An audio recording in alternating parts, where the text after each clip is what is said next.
All right, welcome to MMA Al Dente. I am here to talk to you about UFC 272. I'm going to preview the show by going from top to bottom. Colby Masvidal being the top and fucking Jacoby Oleksiejczuk being the first fight, the bottom. And I will give my thoughts on each matchup, I guess, a little prediction. And then I will also give you my bets, my betting advice for each fight, so you can live like me and drive a 1998 fucking Toyota Camry. All right. Like I said, also there will be time cards or whatever on YouTube. So if you want to go to a particular fight, Moroz versus Agapova or Agapova, then that will be the fifth fight. You scroll down and you'll find it with the time card. All right. Let's start with Colby Masvidal. I need to say at the top, there's a lot of speculation and skepticism when it comes to this rivalry and this grudge. I am absolutely sure that this grudge is real. Sure, they're both trying to sell pay-per-views because they make money on pay-per-view, but these guys don't like each other. This wasn't part of the plan. I'm sure some stuff is being fluffed up and little storylines and narratives about people not paying coaches and, how the training went and whatever. But these guys don't like each other and they won't be friends. After the fight, they might touch gloves if it's a 5-round war and both of them can save face or whatever. But if one of them gets finished, he's getting mocked. And no matter what, a week later, they're still going to hate each other. These guys don't like each other, and the beef is real, if you wanted my fucking thoughts on it. As for the matchup itself, very interesting welterweight matchup. I don't think it's worthy, really, of a pay-per-view main event, but they had to strike while the iron was hot with both of these guys. I understand that as a promotion. And, the matchup itself, I still think will be very exciting. Very exciting. I think Colby will win a unanimous decision. That doesn't make it sound exciting, but I don't think it's going to be dominance. I really don't think it's going to be total dominance. Colby, he's a very good striker. I want to say I think he's the better striker in MMA than Jorge Masvidal. Now, more seasoned strikers who know what they're fucking watching, to be frank, might pick up on the nuanced striking of Masvidal and whatever. I just see Colby being a volume striker. Despite his wrestling background, he's a volume striker who mixes up his strikes very well. Body, head, legs, arms, whatever. I don't even know if he throws elbows, but I know he throws knees. Either way, he's a very good fucking striker. And his output and his cardio enable him to be the alpha striker. And he's I don't know what we got going. Keep beeping, stupid fuck. It's the UPS guy right there. Anyway, I've got Colby winning a unanimous decision. Like I said, I do think it'll be largely contested on the feet, but he'd be a fool if he didn't try to take Masvidal down and at least impose his wrestling game to steal at least one round. I think, look, if he has success imposing that wrestling game, he should do it all 5 rounds. I'm not sure if he would. Colby, Masvidal, of course, he's been training heavily with Bo Nickel, Olympic or NCAA champion. Great fucking wrestler. I don't know wrestling. I just know he's a great wrestler. I've seen his name around for a while. And Masvidal, he's always had good defensive wrestling and a really good knack as a fighter to make fights close. It's tough to dominate him. Stephen Wonderboy Thompson kind of kicked his ass. Everybody else... it's always been a tooth and nail battle in all of his losses. And, I think his best chance of winning, I'm not even sure if his best chance of winning is a knockout. Colby is very fucking durable. I know Masvidal's been saying this guy quits and whatever. He doesn't quit. I don't care how much he quit in practice or whatever, that time with the body shots and whatever. I, as a fan, have seen Colby fight. Kamaru Usman now twice. He's struggled with RDA. He's had a lot of these 5-round grueling wars where I'm checking out from exhaustion on my couch and he still fights to the bitter end. arguably his most impressive, performance in which he got his ass kicked was his last one against Kamaru Usman, especially considering the opponent. And he was hurt, rocked badly in round 2, and fought his way back into the round. I think he lost it clearly, but it wasn't a 10-8. It was an excellent, valiant performance from him. And that guy, he doesn't stop. He keeps himself in shape, and that only enables him when he gets hurt. His chin, he recovers fast. So I see that helping him defensively. I do think Masvidal could win a decision against Colby Covington. I think that's a lot greater than people give it credit for, because Colby's such a dominant wrestler. You would think, he's going to win the majority of the decisions, and he would. He wouldn't win the majority of the decisions. I'm just saying it's tighter than people realize. So I think if you're going to bet on Masvidal, I would bet on the money line, because I don't trust either decision or knockout. And I think both those are possible for him. But I'm not betting on this fight, but I'm predicting Colby wins a unanimous decision. I think it'll be too much. And, if he has success with the wrestling and he's able to impose that game, he'll win by a wide margin. And if not, and it's on the feet, I do think Masvidal's good enough to steal at least one round, just not 3. So Colby via unanimous decision is my pick, and I have no bet. Co-main event of the evening, I've struggled with this one. Renato Moicano, or Renato Carneiro, versus RDA, Rafael Dos Anjos, or Rafael Dos Anjos. He goes with Rafael now. Rafael Dos Anjos is the legend here.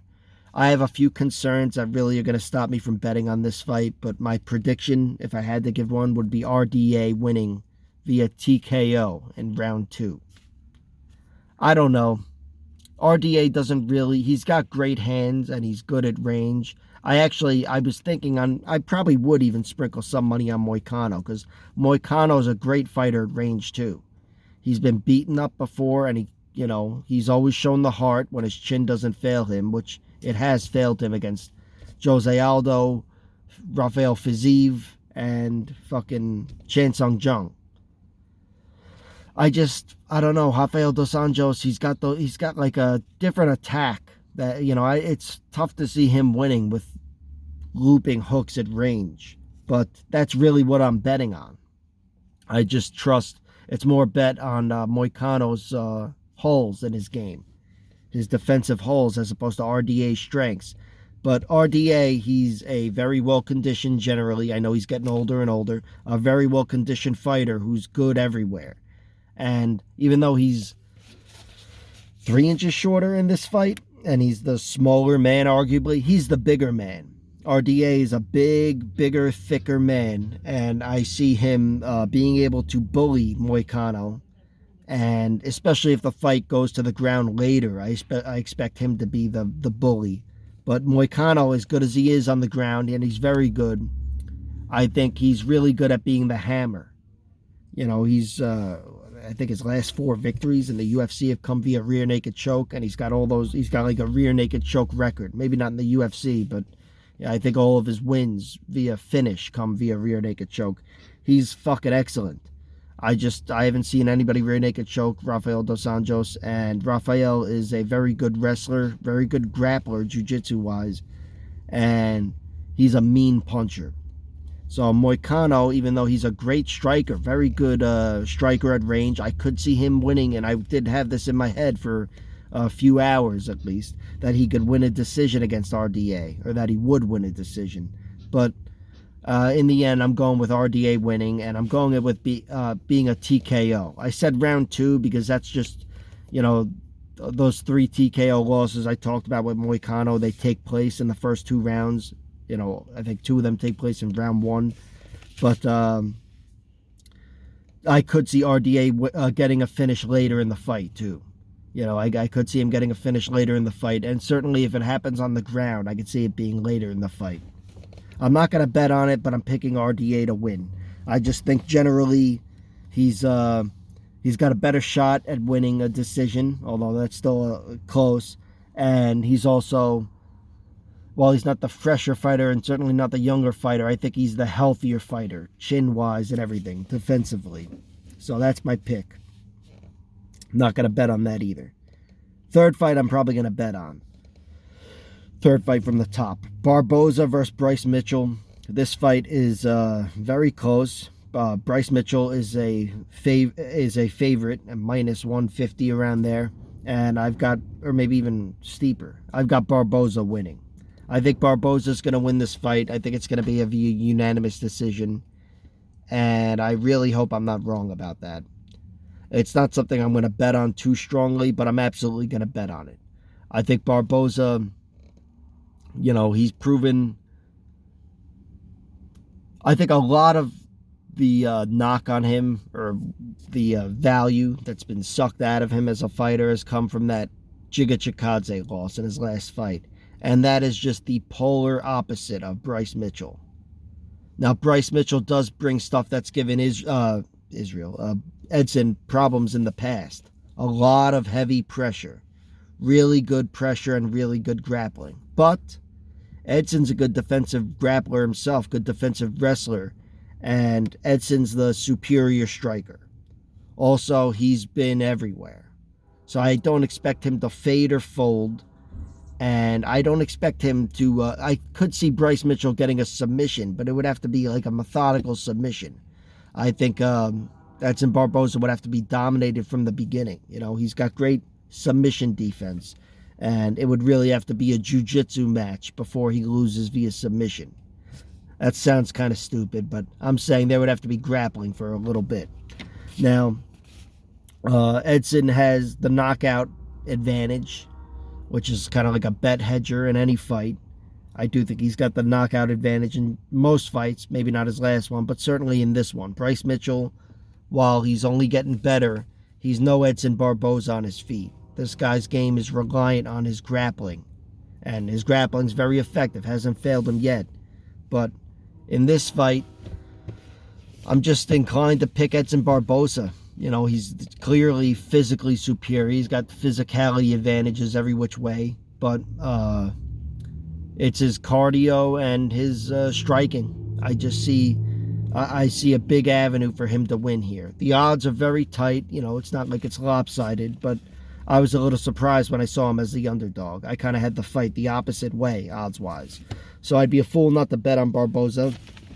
I do think Bryce Mitchell hasn't been the nail in which he would have to be, in the way he would be the nail if he fought Edson Barboza as the hammer. He hasn't been that nail yet. He's had Brad Katona on him, but not Edson Barboza. So I don't exactly trust the decision, but I really like, as soon as I saw the odds for Edson Barboza at plus 450 to win via decision, I jumped on that. Not big, but I bet on it. And I also like Edson Barboza via the, third round TKO. The odds aren't that great there for a third round TKO for an underdog, but because they know that's one of his best ways to win, but I'd sprinkle something on that. Barboza via decision is my pick. And I like Bryce Mitchell a lot. I mean, a lot. I like him better than Barboza, even though Barboza's the veteran. When I start rooting for an underdog, that means the underdog is a fucking cool guy. And I don't mean the underdog. I mean the newcomer, the UFC newcomer. All right, next fight, Kevin Holland versus Cowboy Oliveira.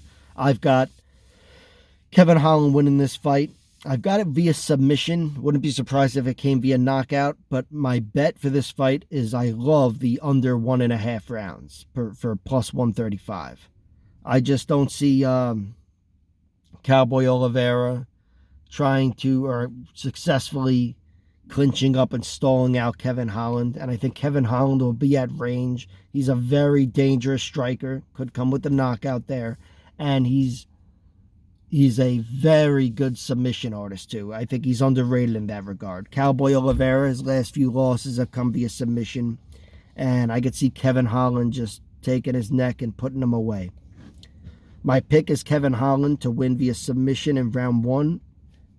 I'm betting on round under 1.5 rounds, and we'll see what happens. I like Cowboy Oliveira too, but fuck, it's the way it goes. fifth fight from the top, and the first fight on the pay-per-view is Sergey Spivac versus Greg Hardy. This one, I'm inclined to go with Hardy via knockout round 1. I could only see it going 2 ways, and it happens to be the same 2 ways you see this fight going, if you're a fan of this shit. Hardy via knockout round 1, Sergey via some form of finish round 2. Or perhaps late round 1, but really round 2. And when I say some form of finish, I mean it'll come from the full mount or the back mount. I don't know if it's a TKO or a submission. But I'm actually more inclined to pick a TKO. Could be an arm triangle. We've seen that with him on Tai Tuivasa. But I'm picking Greg Hardy here. Greg Hardy's a bigger, stronger, fucking mean man. Literally. And he's got great hands. He's got great hands and a lot of fucking power. He's made an excellent fighter of himself, despite the mixed results in the UFC. Him going over the guys he's gone against who have made it to the UFC on their own without anybody questioning the validity of their UFC, career. He's made it there. You could say he's been pampered or whatever. He hasn't been. And I think he's good enough to beat Sergey Spivac. Sergey Spivac, he's lost 3 times, 2 of them being knockouts in round 1. They were the very good strikers, Walt Harris and Tom Aspinall. And Greg Hardy, while he's maybe not the striker those guys are, or the fighter those guys are, he's a very good striker who's got the same advantages they had. He's got all the makings to produce a round 1 knockout here. And I like him as an underdog. I'll be betting on him to win via KO round 1, KO round 2. And I'm probably going to sprinkle something on Sergey Spivac to win round 2 as a bet hedger. But my official prediction is Hardy via knockout round 1. These assholes. It's like they know I'm recording a video. Alright. Everybody's an asshole. Last fight of the fucking prelims, the main event of the prelims, will be Jalen Turner versus Jamie Mullarkey. This is a really interesting fight. These guys are both I guess you can call them prospects. They both have a large upside. I do worry about how this fight will go. I'd hate to see either one of them get knocked out, and I kind of feel like that's what's going to happen. Could go to a decision too, though. Jalen Turner's got a lot of size on just about everybody in the division. It all works out in one way or another if you start looking at thighs and whatever, which I don't plan on doing. But still, Jalen Turner's a big 6'3". Jamie Mullarkey, I think he's 6 foot flat. And look, Mullarkey's tough as fuck. He's been knocked out twice earlier in his career, once to a journeyman on the regional circuit, and once to another guy in the regional circuit who turned out to be Alexander Volkanovski. I haven't seen that second loss to that, the first guy I mentioned, Kuda Pig, I think his name is, but the guy was 5-6, and he stopped him with elbows in round 2. I really wanted to see that fight, see what it looked like, even though I could imagine it, but the Volkanovski loss I did see. He was cracked, knocked dead with a right hand, and mercifully defeated. Volkanovski could have pounded him more, but he walked away. That does have me worrying about his chin, but on the other side there, I've got worries about Jalen Turner's chin. He's been knocked out a few times himself. In the UFC, we saw him get knocked out against Vicente Luque, which there's no shame in that, especially in your UFC debut. And that I can kind of dismiss. But he's had another few knockout losses in his career. And it has me questioning his durability. And, wrestling, grappling-wise, Jalen Turner has impressed me lately using his wrestling and grappling, especially after being out-wrestled by Frivola to lose a decision. He came around and he started using his own grappling to win some fights at the UFC level. Very impressive. Mullarkey, he's won via knockout in his last 2 fights. One against Combo Worthy, right away, a knockout with a left hook, and in his next fight against Devontae Smith, which was a very close fight. A fight in which he was losing in the first round, got his ass kicked, but he came back and knocked out Devontae in round 2. So, Mullarkey, that only, that kind of speaks well for his chin. That last fight against Devontae Smith, who was a very good striker, just like Jalen Turner. Jalen, you know, I think he's got physical advantages here, and he could win this fight grappling wise, just, you know, size wise. But I'm picking Mullarkey. I think Mullarkey's relentless. He's a great wrestler himself. Should have won that decision against Fares Ziam, who fought last week. Did he? Yeah, I think he did. He did. And he should have won a decision over him. And I think he's a really scrappy fighter who doesn't go away. If you've seen his fight with Brad Riddell, then you know he's a very good fighter who belongs in the UFC at this point. And I'm picking him to win via round 2 knockout. I just see the fight going like the Devontae Smith fight. But he's really going to have to pressure Jalen Turner. And he's going to have to, just like Devontae Smith, I think he's going to have to get him against the cage to put him away. And I'm hoping that it'll be a great fight. But I'm expecting Mullarkey to just be a little more seasoned and just as relentless as ever. As for bets on that fight, I like Mullarkey via KO is plus 400. And in general, even though it kind of hedges the bet, I like under 1.5 rounds plus 125. Not usually big on the unders, but in this fight, I think it's worth sprinkling something on. And I'm not looking to bet seriously on either one of those bets. My bets were all earlier in the card there. You know, Greg Hardy and Kevin Holland. Those are the ones I'm more serious about. But I would sprinkle something on Mullarkey to win via KO at plus 400. Next fight, Marina Rodriguez versus Yan Xiaonan. This fight is going to be a very good fight. I'm glad this is on TV because it's an important fight. One of these fighters, you know, specifically, if Marina Rodriguez wins this fight, she's going to be fighting for a title, I think. So it's good that she's getting a nice showcase here on TV, the television portion on ESPN. And I expect her to win a unanimous decision, but this is going to be a very good fight between two of the absolute best strikers in the division. I think, I don't even know who's more powerful, but I think Marina's the better striker. And grappling-wise, you know, then there's not much to consider, I don't think. But I think Marina's a better grappler. Just watching how she did against Carla Esparza, who dominated Yan Xiaonan and finished her in her last fight with grappling. And Marina went, you know, back and forth with her. So it was a real close battle. And Marina, I think, with that matchup, although you can't really do too much of this fucking MMA math shit, I think she proved to have the wrestling edge. Now, as for how this fight plays out on the feet, I don't know. I'm expecting Marina to win a decision. She's a really hard striker, and she's got great fucking hands. So, we'll see what happens. And her winning by decision is even money. I kind of like that, but not too much. Because, again, she's a very dangerous fighter. Next up, Nick Negumereanu versus Kennedy Nzechukwu. This is an interesting fight only because I don't trust Kennedy's defensive faculties. That's the right fucking word. I don't trust his chin, even though he's only been knocked out the once. And I don't really trust his submission defense in general, although he was tapped out by the best, Paul Craig. But I think he's a great fighter who's going to be around the UFC for a while. And I expect him to get a late finish here. Just as Nick Negumereanu is very fucking tough. He's not going away.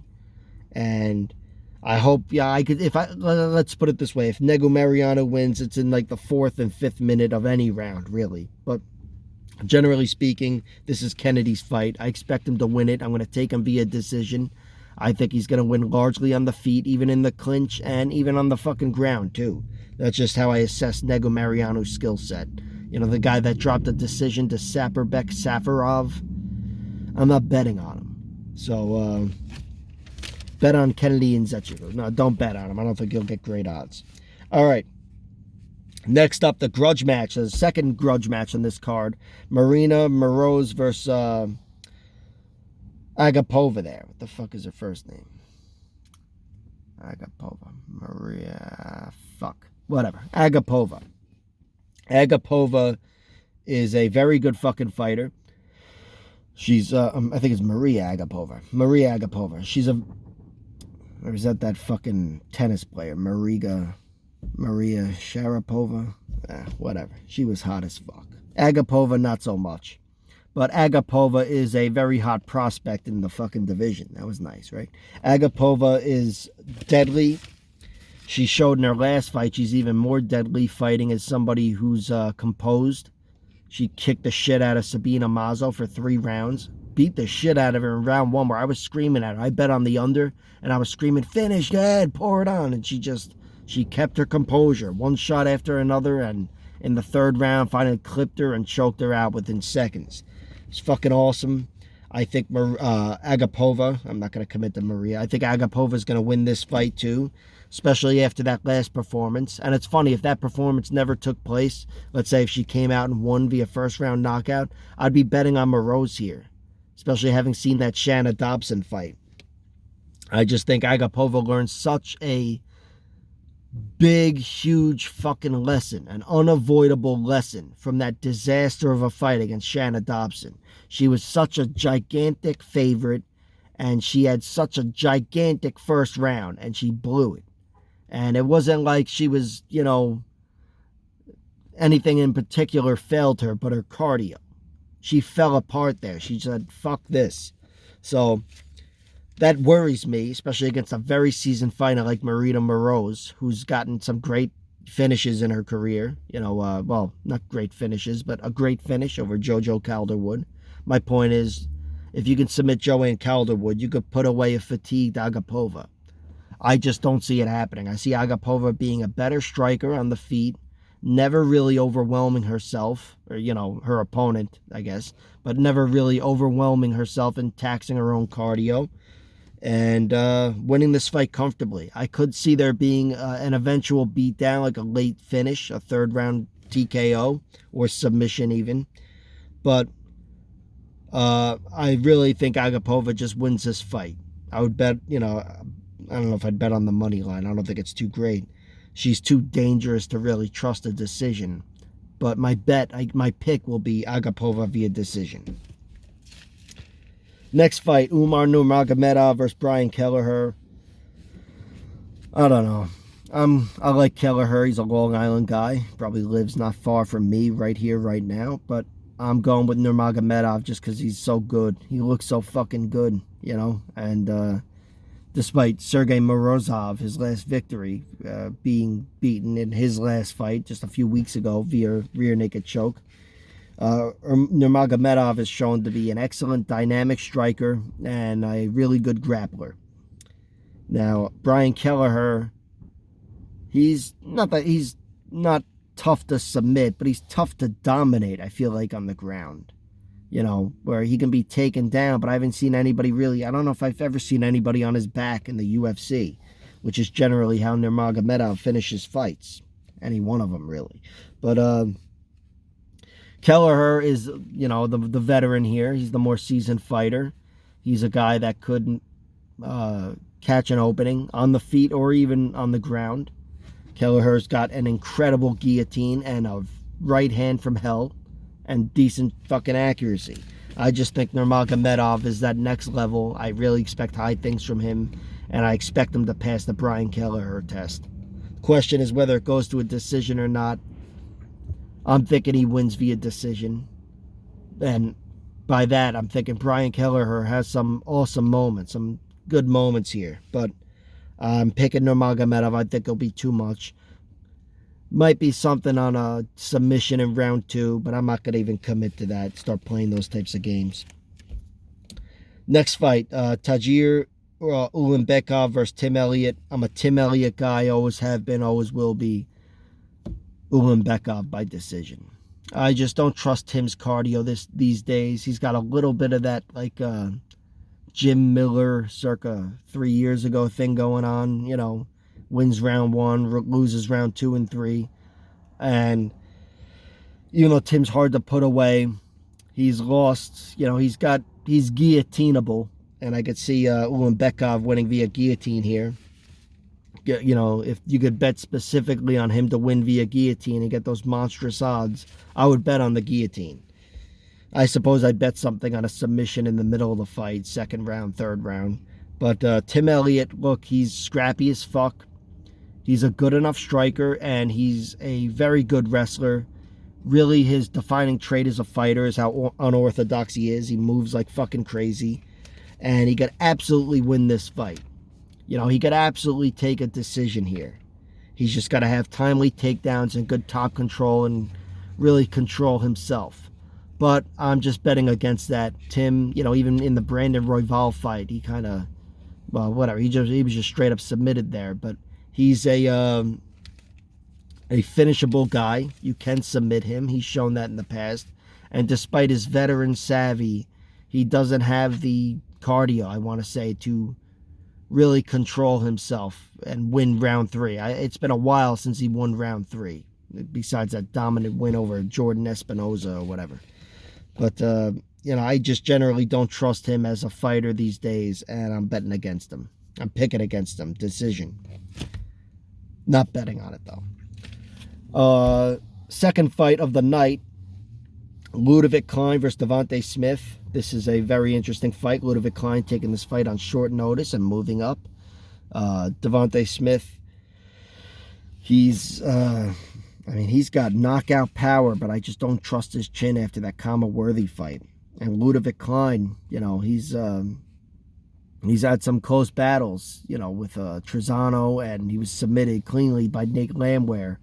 But that guy's a finisher, a bona fide finisher, and he's a scrappy fuck. I think Ulenbekov Klein's going to knock out Devontae Smith. I'm taking him in round 2. These guys, you know, even though he's a smaller guy and he's coming up on short notice, I just think his striking technique hasn't gone anywhere, and he's going to touch Devontae. Devontae, you know, maybe he'll fight a little more cautiously now if he doesn't trust his chin as well, but I'm not even sure how that would benefit him. I feel like, you know, he's a guy who's going to run into trouble if he doesn't get that knockout or if he doesn't have the striking advantage, and that's what I see happening here. I will bet on that. I will bet on Klein via KO. I haven't seen the odds for that yet, but, you know, if they're anything, you know, decent, which they probably will because he's an underdog, I'll be betting on him. And the first fight of the night, Dustin Jacoby versus Michal Oleksiejczuk. I'm taking Jacoby via decision, but I don't trust it. In fact, I kind of feel like betting on Oleksiejczuk via decision because he's, you know, never really lost a battle on his feet. But just after seeing his last fight with Modestas Bukauskas, or whatever the fuck his name is, I see Dustin Jacoby being able to beat. I consider Dustin the favorite here. He's the bigger man, the much bigger man, I want to say. I guess he can't be much bigger if you're at the same weight class, but he's the bigger man. And on paper, at least, he's the better striker. He should be the best striker in the division, probably. And I don't see Michel being able to take him down. And that means he'll be on the feet. And Dustin Jacoby is a very good striker. And I think he could absolutely pressure him better than Bukauskas did, which was, you know, close enough to make it a split decision. So I'll be picking Jacoby via decision, but not really betting on it. Those are my thoughts on UFC 272. Again, I'm going to run through the bets right now. I'm going to sprinkle something on Barboza to win via decision. That's a sprinkle. I will be betting on the under 1.5 rounds for Kevin Holland versus Cowboy Oliveira. And I might sprinkle something on Holland via submission. I will be betting on Greg Hardy to win. Greg Hardy to win via KO in round 1, and Greg Hardy to win via KO in round 2. I expect to win money on that. And I'll also sprinkle something as a hedge on Spivac winning via round 2, which is how I see him winning, you know, if he wins. And also Jamie Mullarkey I will probably bet on to win via KO and at plus 400. And Ulenbekov Klein, as I just say, I will be betting on him to win. I have to see the KO odds. Money line is not bad right now, but that's how I see the fight going. So enjoy the fucking event if you're going to watch it like I am. And I will do the post-fight show afterwards. Hopefully this time I don't look like I'm on fucking crack. because I got a little too drunk and I smoked a little weed and I looked like, hey, what's up? I was fucking fried when I made that video. But I will see you Saturday night, Sunday morning. All right. Enjoy the fucking fights.